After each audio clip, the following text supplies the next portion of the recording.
नमस्कार साथियों, आप सभी का स्वागत है आपके अपने YouTube चैनल पढ़ाई की पोथी में। तो साथियों, उम्मीद करती हूँ कि आप सभी स्वस्थ होंगे, मस्त होंगे, बेहतर होंगे और निरंतर अपनी तैयारी के माध्यम से सफलता का मार्ग प्रशस्त कर रहे होंगे। तो जैसा कि आप सभी देख ही चुके होंगे कि आज हम जीव विज्ञान से बनने वाले कुछ महत्वपूर्ण प्रश्नों के बारे में चर्चा करेंगे।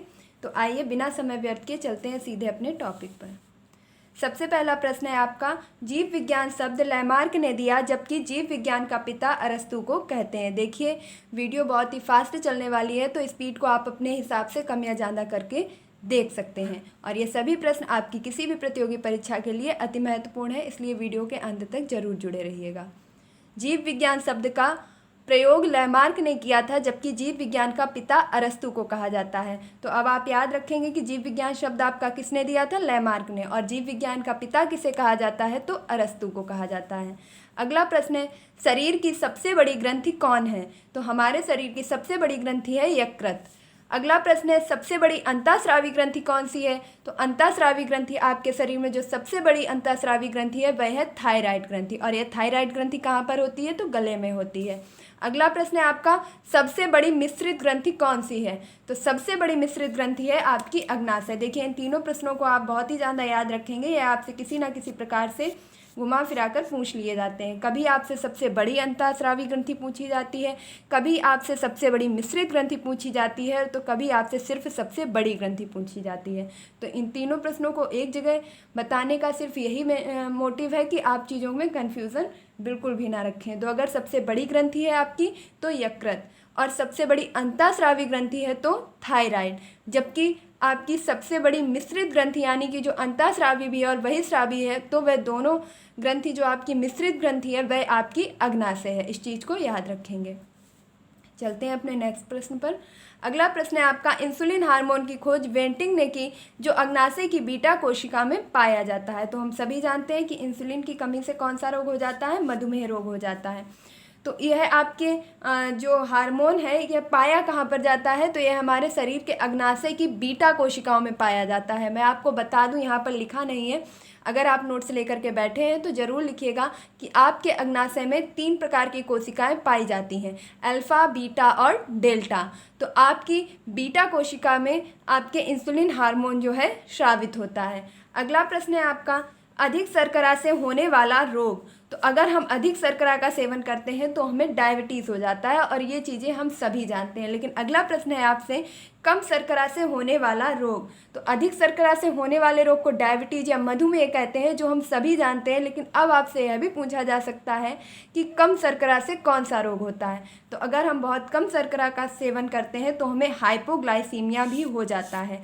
इस रोग का क्या नाम है? हाइपोग्लाइसीमिया। तो इंसुलिन यानी कि बात करूं अधिक शर्करा लेने की तो डायबिटीज, और अगर कम शर्करा की मात्रा होगी हमारे शरीर में तो हाइपोग्लाइसीमिया नामक रोग हो जाता है। अगला प्रश्न है आपसे, प्रोटीन की कमी से होने वाला रोग। प्रोटीन की कमी से कौन सा रोग होता है? तो प्रोटीन की कमी से क्वासरकोरिया मरम्मस रोग होता है, और यह रोग प्रायः बच्चों में पाया जाता है। अगला प्रश्न है आपसे, आयोडीन की कमी से होने वाला रोग। तो आयोडीन की कमी से होने वाला रोग है घेंगा या गलगंड, और इसे वाटरमाल के नाम से भी जाना जाता है। और यह कहाँ पर होता है? तो यह हमारे गले में हो जाता है। जब हमारी थायराइड ग्रंथि में हमारे आयोडीन की कमी हो जाती है तब यह घेंगा या गलगंड या ग्वाटरमाल नामक रोग हो जाता है। अगला प्रश्न है आपसे, प्रोटीन व आयोडीन की कमी से होने वाला रोग। तो अब आप देखिए, प्रोटीन या आयोडीन की कमी से होने वाले रोग को क्या कहते हैं? क्रीटनिज्म। यह प्रश्न आपके लिए one of the most important question है, क्योंकि प्रोटीन की कमी से, सिर्फ प्रोटीन की कमी से क्वासरकोरिया मरम्मस रोग होता है, जबकि आयोडीन की कमी से घेंगा या गलगंड होता है। और अगर इन दोनों की कमी हमारे शरीर में हो जाती है तो हमें क्रीटनिज्म नामक रोग हो जाता है। इस चीज़ को याद रखेंगे। अगला प्रश्न है, प्रोटीन की खोज किसने की? तो प्रोटीन की खोज बर्जीलियस ने की, जबकि दूध में पाया जाने वाला प्रोटीन आपका केसीन है। तो देखिए, यहाँ पर इस तरीके से क्वेश्चंस को अरेंज किया गया है कि आप एक क्वेश्चन के साथ साथ 2 से 3 क्वेश्चंस को भी जान सकें। तो प्रोटीन की खोज किसने की है? बर्जीलियस ने की है। जबकि आपके बात की जाए कि दूध में कौन सा प्रोटीन पाया जाता है, तो दूध में केसीन नामक प्रोटीन पाया जाता है। और दूध में आपके शर्करा कौन सी पाई जाती है? तो दूध में आपके लैक्टोज नामक शर्करा पाई जाती है। दूध का पीएच मान कितना होता है? तो दूध का पीएच मान होता है 6.4। 5 यानी कि 6.5 आपका दूध का पीएच मान होता है। और यह कैसा मान होगा, अम्ल होगा या क्षार होगा, तो 7 से कम है, इसीलिए यह आपका अम्लीय होगा। तो प्रोटीन की खोज वर्जीलियस ने की है। दूध में आपके केसीन नामक प्रोटीन पाया जाता है और शर्करा आपकी लैक्टोज नामक पाई जाती है, जबकि दूध का पीएच मान आपका 6.5 होता है। और इसमें जो जीवाणु होता है, तो दूध में पाया जाने वाला जीवाणु है आपका लैक्टोबैसिलस। इस चीज़ को ध्यान रखेंगे, दूध में कौन सा जीवाणु पाया जाता है, लैक्टोबैसिलस।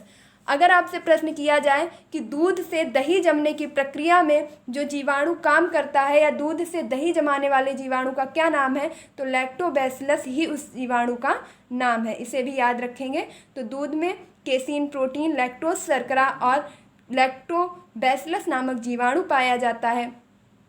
अगर मैं आपसे प्रश्न करूं कि सर्वाधिक मीठी शर्करा कौन सी होती है, तो सबसे अधिक मीठी शर्करा होती है फ्रक्टोज। और यह आपके किस में पाई जाती है, तो यह आपके शहद में पाई जाती है। अगला प्रश्न है आपका, चमत्कारी अंग या शरीर की प्रयोगशाला किसे कहा जाता है, तो चमत्कारी अंग या शरीर की प्रयोगशाला के नाम से हम यकृत को जानते हैं। और अभी हमने जस्ट ऊपर पढ़ा था कि यकृत आपकी कैसी ग्रंथि है, यकृत हमारे शरीर की सबसे बड़ी ग्रंथि है और इसे हमारे शरीर की प्रयोगशाला या चमत्कारी अंग के नाम से भी जाना जाता है। ऐसा क्यों कहा जाता है, क्योंकि जब भी किसी के शरीर में किसी भी प्रकार का बात करूं जहरीला पदार्थ दे दिया जाता है या किसी जहरीले पदार्थ को देकर के किसी व्यक्ति की मृत्यु होती है, तो जब भी हम अपना जांच करवाते हैं, मरने के बाद व्यक्ति की जब पोस्टमार्टम होता है, तो उसमें यकृत की ही जांच की जाती है और यकृत के द्वारा ही हम यह पता लगा पाते हैं कि इस व्यक्ति की मौत किस पॉइजन से हुई है। तो जब भी हमारे शरीर में किसी भी प्रकार की चीज़ों का पता लगाना होता है, मौत का कारण जानना होता है, तो उसमें आपके यकृत का ही परीक्षण किया जाता है। इसलिए इसे शरीर की प्रयोगशाला या चमत्कारी अंग के नाम से भी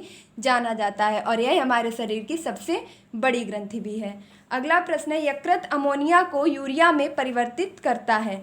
यकृत क्या कार्य करता है, यकृत हमारे शरीर में जो अमोनिया होती है उसको यूरिया में परिवर्तित करता है। तो अब आप यकृत से जितने भी प्रश्न निकल रहे हैं उनको एक साथ बोलिए कि यकृत हमारे शरीर की सबसे बड़ी ग्रंथि है, इसे चमत्कारी अंग या शरीर की प्रयोगशाला के नाम से जानते हैं और यह हमारे शरीर में यूरिया का रूपांतरण या अमोनिया का रूपांतरण या अमोनिया को यूरिया में परिवर्तित करता है। अगला प्रश्न है आपका, रक्त का थक्का जमाने में सहायक प्रोटीन है। तो हम सभी जानते हैं कि हमारा जब भी हमें कभी चोट लग जाती है या किसी भी प्रकार से हमारे शरीर से जब खून निकलने लगता है, तो अगर उस खून का जमाव नहीं होगा, अगर वह खून स्वयं नहीं जम पाएगा, तो अंततः खून बहते बहते हमारी मृत्यु भी हो सकती है।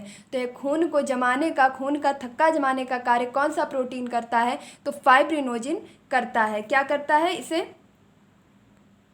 खून के थक्के को जमा देता है, जिससे हमारा जो रक्तस्राव है वह रुक जाता है। तो रक्त का थक्का जमाने में जो आपका सहायक प्रोटीन है वह है आपका फाइब्रिनोजन। अगला प्रश्न है, मांसपेशियों में रक्त जमने से रोकता है। तो मांसपेशियों में रक्त को जमने से रोकता है आपका हिपेरिन। यानी कि अगर हमारी मांसपेशियों में रक्त जम जाएगा, रक्त का स्राव नहीं हो पाएगा, तो रक्त एक जगह इकट्ठा होकर के किसी भी बीमारी को जन्म दे सकता है और हमारा पक्षाघात या जिसे बोल सकते हैं अटैक भी पड़ सकता है। और यह आपका ब्लड जमने से कौन सा प्रोटीन रोकता है, तो हिपेरिन रोकता है। अगला प्रश्न है आपका, देखिए इस चीज़ को याद रखिएगा कि रक्त का थक्का जमाता कौन सा प्रोटीन है, तो फाइब्रिनोजिन। और कौन मांसपेशियों में नहीं जमने देता है, तो हिपेरिन।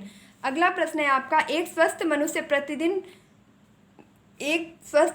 प्रतिदिन में 1.5 यानी कि 1.5 लीटर लार का स्रावण कर सकता है, जिसमें पाया जाने वाला एंजाइम है आपका टायलिन। तो आप याद रखेंगे कि एक स्वस्थ मनुष्य के द्वारा प्रतिदिन कम से कम 1.5 लीटर लार का स्रावण किया जाता है, जिसमें पाया जाने वाला एंजाइम आपका टायलिन है। अगला प्रश्न है आपसे, जल में घुलनशील विटामिन कौन सा है। तो हम सभी जानते हैं कि जल में घुलनशील विटामिन है हमारा बी और सी। अब विटामिन की बात आई है तो फटाफट विटामिन से बनने वाले जितने भी प्रश्न हैं उन्हें एक साथ रिवाइज कीजिए।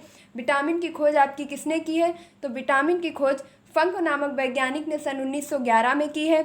विटामिन आपका कौन कौन से होते हैं, तो आपके विटामिन होता है ए, बी, सी, डी, ई और के। बी विटामिन को आपके कई भागों में बांटा गया है। विटामिन B1 को थायमिन, जबकि विटामिन B3 को आपके नियासिन के नाम से और विटामिन B5 को आपके पेंटाथोनिक के नाम से, और यहीं पर बात करूं विटामिन B6 को पायरोडॉक्सिन के नाम से और विटामिन B12 को साइनाकोबालामिन के नाम से जाना जाता है। यह सभी उसके रासायनिक नाम हैं। और B12 आपका कोबाल्ट में पाया जाने वाला विटामिन है और यह आपके कैंसर के उपचार में काम आता है। अगला प्रश्न है आपका, किस विटामिन का निर्माण यकृत में होता है? तो विटामिन ए और विटामिन डी का निर्माण आपके यकृत में होता है। यह प्रश्न आपसे कई बार पूछा जा चुका है कि किस विटामिन का निर्माण आपके यकृत में होता है। तो विटामिन ए और विटामिन डी का निर्माण यकृत में होता है। अगला प्रश्न है आपसे, खाद्य पदार्थों को सुरक्षित रखने के लिए प्रयोग करते हैं। तो खाद्य पदार्थ को सुरक्षित रखने के लिए सोडियम बेंजोएट का प्रयोग करते हैं। खाद्य पदार्थों को सुरक्षित रखने के लिए किसका प्रयोग किया जाता है? सोडियम बेंजोएट का प्रयोग किया जाता है। अगला प्रश्न है आपका, कोशिका द्रव्य प्लस केंद्रक मिलाकर के जीव द्रव्य का निर्माण होता है। तो हम सभी जानते हैं कि कोशिका की खोज किसने की थी? रॉबर्ट हुक ने की थी। कोशिका का अध्ययन किस में किया जाता है? तो साइटोलॉजी में किया जाता है। अगर बात करूं कि कोशिका झिल्ली आपकी किस प्रकार की झिल्ली है, तो कोशिका झिल्ली आपकी अर्धपारगम्य प्रकार की झिल्ली है। यहीं पर आपसे अगर पूछा जाएगा कि जीव द्रव्य किसे कहा जाता है, तो कोशिका द्रव्य और केंद्रक को मिलाकर के जीव द्रव्य कहा जाता है। और जीव द्रव्य की खोज आपके की थी पुरकिंजे नामक वैज्ञानिक ने। जीव द्रव्य की खोज किसने की थी? पुरकिंजे नामक वैज्ञानिक ने आपके जीव द्रव्य की खोज की थी। बात की जाए आपके अनुवांशिकता की, तो अनुवांशिकता की खोज आपके मेंडल ने की थी, जबकि विटामिन की खोज आपके फंक ने की थी। कोशिका की खोज रॉबर्ट हुक ने की थी। और यहीं पर आप एक प्रश्न और याद रखेंगे कि आपके माइटोकॉन्ड्रिया की खोज अल्टसोम ने की थी और आपके पेंसिलिन की खोज अलेक्जेंडर फ्लेमिंग ने की थी। तो इस प्रकार आप सभी चीज़ों को याद रखेंगे। अगला प्रश्न है आपका, सबसे छोटा अणु यानी कि कोशिकांग कौन सा है? तो हमारे शरीर का सबसे छोटा अणु या कोशिकांग है राइबोसोम। कौन सा है? राइबोसोम है, जिसे प्रोटीन की फैक्ट्री कहते हैं। तो प्रोटीन की फैक्ट्री किसे कहा जाता है? राइबोसोम को कहा जाता है। और यह हमारे शरीर का सबसे छोटा अणु या कोशिकांग भी है। देखिए, आप देख रहे होंगे कि आप मात्र 10 से 12 मिनट में कम से कम 20 से 25 प्रश्न पढ़ चुके हैं। अगला प्रश्न है आपका, कोशिका की आत्मघाती थैली किसे कहते हैं? तो कोशिका की आत्मघाती थैली के नाम से लाइसोसोम को जाना जाता है। कोशिका की आत्मघाती थैली किसे कहा जाता है? लाइसोसोम को कहा जाता है। अगला प्रश्न है आपका, प्रोटीन अमीनो अम्ल का बहुलक है। अभी अभी हमने आपको पढ़ाया था कि प्रोटीन की खोज किसने की? तो प्रोटीन की खोज बर्जीलियस नामक वैज्ञानिक ने की थी। देखिए, जो भी वीडियो के अंत तक जुड़ा रहेगा, यकीन मानिए उसे यह वीडियो बार बार नहीं देखना पड़ेगा। आप वीडियो ख़त्म होने तक सारे प्रश्नों को याद कर चुके होंगे।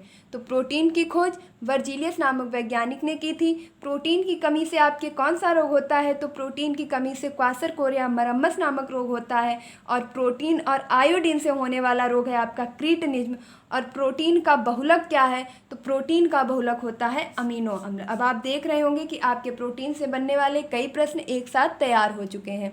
तो प्रोटीन की खोज बर्जीलियस ने की। प्रोटीन की कमी से क्वासरकोर या मरम्मस रोग होता है। प्रोटीन का बहुलक अमीनो अम्ल होता है। जो अमीनो अम्ल हैं वह आपके नाइट्रोजन के बने होते हैं। अमीनो अम्ल आपके किसके बने होते हैं? तो अमीनो अम्ल जो आपका प्रोटीन का बहुलक है यह नाइट्रोजन का बना होता है। और यह प्रश्न आपसे पिछले टेट में पूछा भी जा चुका है। तो यह सभी प्रश्न आपकी प्रतियोगी परीक्षाओं के लिए महत्वपूर्ण है। इन्हें हल्के में बिल्कुल भी ना लीजिए और वीडियो के अंत तक जरूर जुड़े रहिए। तो प्रोटीन से बनने वाला आपका जो बहुलक है वह नाइट्रोजन का बना होता है। अगला प्रश्न है आपका, पेड़ पौधों में भोजन का संचय किस रूप में होता है? तो देखिए, जो भी पेड़ पौधे हैं वह अपने भोजन का निर्माण स्वयं करते हैं। हम सभी जानते हैं कि प्रकाश संश्लेषण की क्रिया के द्वारा पेड़ पौधे अपने भोजन का निर्माण स्वयं करते हैं। और आपके पत्तियों में कौन सा तत्व पाया जाता है? तो मैग्नीज नामक तत्व पाया जाता है। अगला प्रश्न है आपका कि पेड़ पौधों में भोजन का संचय किस रूप में होता है? तो पेड़ पौधे जो अपने भोजन का संचय करते हैं वह स्टार्च के रूप में करते हैं। इस चीज़ को ध्यान रखेंगे। यह प्रश्न आपसे कई बार पूछा जा चुका है कि पेड़ पौधे भोजन का संचय किस रूप में करते हैं? तो स्टार्च के रूप में करते हैं। अगला प्रश्न है आपका, मनुष्यों में भोजन का संचय किस रूप में होता है? तो देखिए, पेड़ पौधे भोजन का संचय स्टार्च के रूप में करते हैं, जबकि हम मनुष्य अपने भोजन का संचय ग्लाइकोजन के रूप में करते हैं। मनुष्य अपने भोजन का संचय किस रूप में करते हैं? ग्लाइकोजन के रूप में करते हैं। तो चलिए, एक बार आपने जो भी चीज़ें, कई सारी चीज़ें एक ही साथ रिलेट की हैं, उन्हें फिर से मेरे साथ रिवाइज कर लीजिए ताकि आप चीज़ों को दोबारा ना भूल पाएँ। तो सबसे पहले आप देखेंगे कि यकृत को आपके क्या कहा जाता है?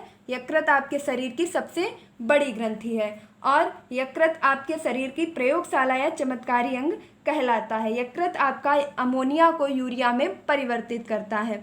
अगला प्रश्न था आपका प्रोटीन से। तो प्रोटीन की खोज वर्जीलियस ने की और प्रोटीन में आपके जो कमी से होने वाला रोग है उसे क्वासरकोर या मरम्मस रोग कहते हैं। और प्रोटीन में जो आपके बहुलक पाया जाता है वो अमीनो अम्ल पाया जाता है। प्रोटीन का बहुलक क्या है? तो अमीनो अम्ल है, जो आपका नाइट्रोजन का बना होता है। तो प्यारे साथियों, उम्मीद करती हूँ कि यह वीडियो आपकी परीक्षा की दृष्टि से हेल्पफुल रहा होगा और आपको ये सारे प्रश्न यहीं के यहीं याद हो चुके होंगे। तो अगर आपको यह वीडियो अच्छा लगा है, अपनी परीक्षा की दृष्टि से हेल्पफुल लगा है, तो प्लीज़ इस वीडियो को ज़्यादा से ज़्यादा लाइक कीजिए, शेयर कीजिए और मेक श्योर अपने चैनल यानी कि पढ़ाई की पोथी को सब्सक्राइब करना बिल्कुल भी ना भूलिए। अगर आपने अभी तक चैनल को सब्सक्राइब नहीं किया है तो प्लीज़ इसे सब्सक्राइब कर लीजिए ताकि आगे आने वाली इसी प्रकार की प्रश्नोत्तरी श्रृंखला आपको सबसे पहले मिल सके।